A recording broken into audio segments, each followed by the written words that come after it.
Hello, Laura, our butterfly here, coming to you today to talk to you about what you can do to prevent sickness and what you can do if you have caught a virus and you're sick and how to take care of that. So the first thing I want to talk to you about is your lymph nodes and your lymph system. They are what move and push everything through you, and guess what? They need help. Your lymphs just need a little help a lot of the time. And so one thing that I have made a regular part of my practice, and I'll tell you it's working, because for a long time now I have not been sick with a virus. Very recently, days ago, I started feeling like I was probably coming down with something, and I didn't like the way it felt, and so I did more of it. I did it like 4 times a day instead of the once a day, 1 to 2 times a day that I normally do. And it helped. It just got it out of me. So I felt almost sick, or just a tiniest bit of maybe getting there, for about a day and a half, and I just did this a bunch and it got it out of me and I'm fine. My husband has gotten very sick, and I talked to him about how to do this and a few times, and he's not doing it, so I hope he does, because it'll help him get better too. So let me show you very quickly a few things you can do for lymph massage and stimulation to help yourself stay healthy. And if you are sick, do it a bunch during the day and it'll help push it through you and out of you. The first thing is eyebrows.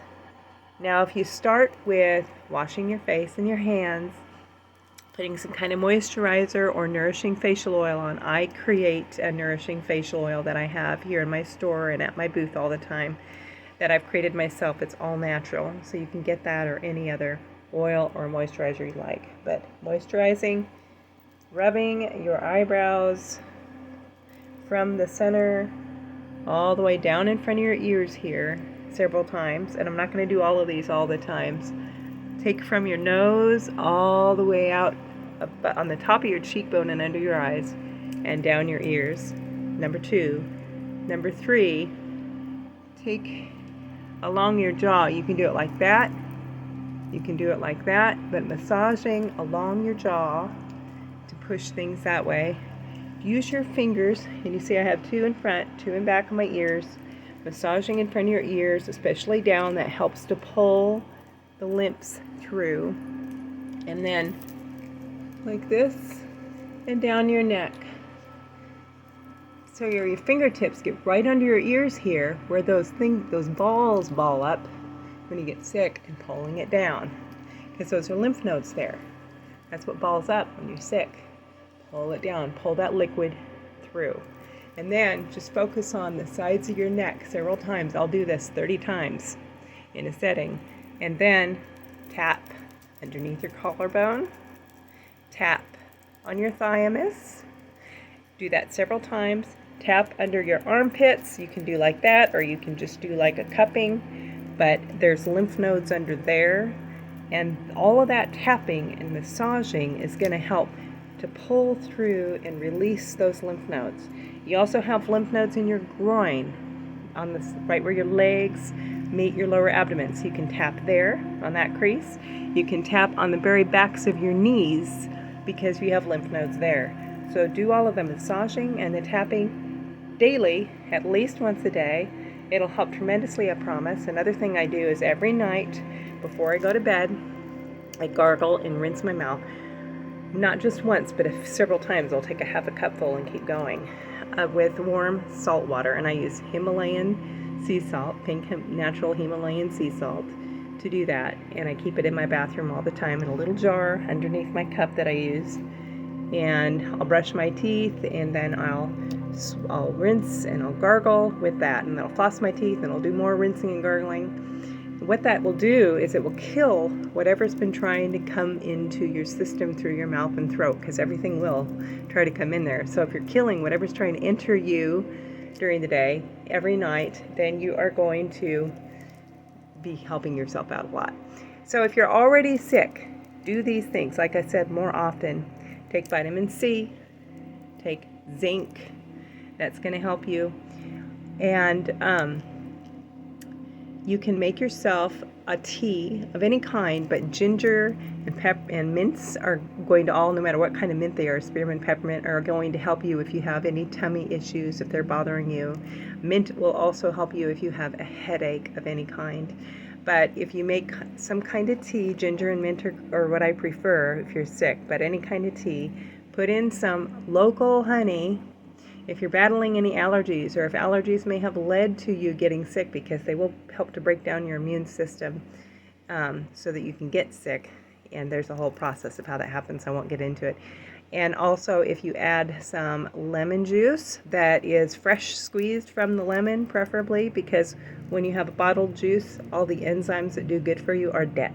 It's going to be flavor, but it's not going to have any health benefits. So if you have fresh squeezed lemon juice, a little bit of that in your tea, some lemon, some ginger, unless you use ginger tea, and a little tiny bit of cayenne powder, red pepper.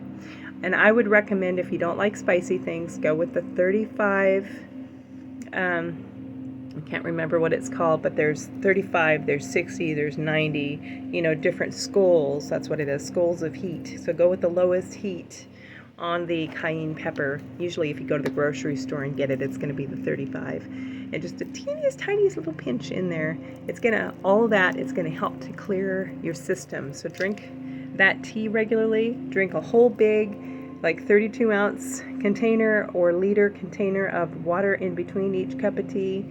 Keep the fluids going through you during the day to help flush your lymph noding, flushing, your drinking, flushing, the herbs and substances and minerals that are in that tea that I gave you the recipe for just now are going to help you.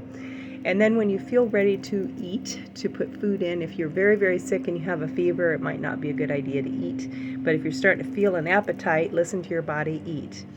A soup that is made with fresh vegetables, especially if you can use cabbage and or celery, and absolutely put onions and garlic in there. Fresh ones are better for you.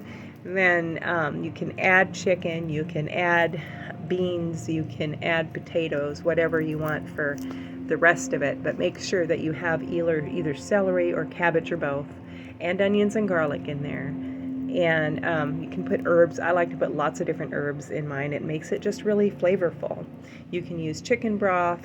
You can use bouillon cubes. You can use the vegan bouillon that you can get at the Whole Foods store. You can use vegetable broth or just water, whatever you want for the liquid. But those are the essential parts of the soup that you want in there, and that will help you to have the right nutrients to re-alkalize your body and push the sickness and the bugs out of you. So I hope that's helpful to you, and I know it can be really difficult to stand over a stove and chop food and put it in a pot and cook it when you're sick. I've done it 100 times, but it will be beneficial to you and it will help you, I promise. Canned soup is great if you just don't have the energy or somebody to do it for you. However, you've lost 90% of the vitamins and nutrients from the canning process. That heating process that is involved in the canning, all of that, you lose some nutrients. So it's better to do it fresh. It's going to give you a faster impact. One more thing. Cut an onion in half and put half of it next to you during the day. Throw it away. Another half for the other 12 hours. Every 12 hours, have a fresh halved onion right next to you. What that's going to do is it's going to pull and extract from you, from the room, from everywhere, anything that's a virus, bacteria, all of that, it'll pull and suck into itself. That's what onions do. That's why if you have an onion, you kind of want to eat it all or seal it really, really well and put it in the fridge if you don't use it all in the first time you cut it open, because it's going to pull all of that stuff into it. So don't ever cut an onion and not use all of it and leave it out in your kitchen and then come and use the rest, because it's just absorbed all the crap in the air and you don't want to put that in you. But that's another thing you can do as well. So there are things you can do to prevent sickness, to aid yourself to get over a sickness quicker, and I hope that helps. Have a wonderful day. Love and light.